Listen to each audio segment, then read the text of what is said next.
यांच्या संदर्भात राज्यात पहिला गुन्हा झालाय आणि त्यांनी वस्तुस्थिती दाखवली. त्यांच्या पाठीशी शिवसेनेचं कोणीच काय. अरे असं कसं कोणीच नाही. उदय सामंत स्वतः भेटून आले, आमचे केसरकर गेले आणि शिवसेना त्यांच्या पाठीशी आहे. निलेश राणे हे शिवसेनेचे आमदार आहेत. आमदार झाल्यापासून त्या मतदारसंघातल्या विकास कामांसाठी त्यांनी प्रचंड काम केलंय.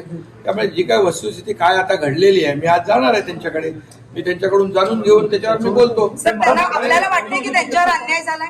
आता हे बघा, आता त्यांच्याशी भेटल्यानंतर वस्तुस्थिती काय घटनाक्रम आहे ते सगळं मी माहिती घेतो. आणि निलेश राणे आमदार म्हणून जे त्यांच्या मतदारसंघात लोकांसाठी काम करतात हे तर सर्व सुरूच आहे.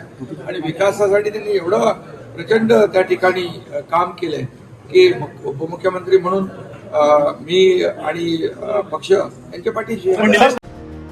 आपण पाहत आहात कोकण लाईव्ह, प्रत्येक बातमी आपली.